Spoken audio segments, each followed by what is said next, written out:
Per noi è una scelta profondamente sbagliata perché all'interno del nostro piano urbanistico questa è un'area produttiva e qui con un ex articolo 6, ovvero un accordo con il privato, si stravolge quella che è la previsione urbanistica e si mette al posto di un sito produttivo un altro supermercato. Opposizione all'attacco contro la scelta dell'amministrazione Bortolato di avviare i lavori che consentiranno al marchio Visotto l'apertura di un nuovo ipermercato nell'area, ex Maglificio Nigi, e che la precedente amministrazione Arena aveva decisamente cassato. Si andrebbe ulteriormente ad intasare il traffico sull'arteria del Terraglio. Il secondo motivo è perché rischiamo di togliere ulteriore mercato ai commercianti del nostro territorio e quindi di indebolire quello che è il nostro tessuto sociale.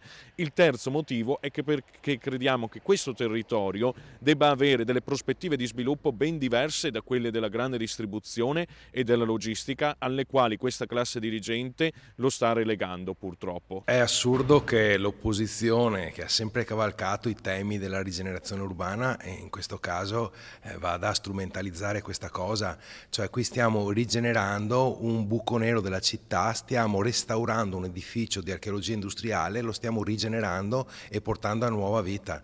Il sindaco tende a precisare che non sarà un centro commerciale, si punta alle medie strutture di vendita dunque, vista anche la continua moria di piccoli negozi di alimentari in centro. C'è un'importante perequazione che ci porta ad avere una cittadella della sicurezza, quindi una caserma per la polizia locale intercomunale tra i comuni di Mogliano, Preganzeola e Casier in un posto strategico lungo il Terraglio, e inoltre riusciremo ad avere una sede per la nostra protezione civile finalmente adeguata.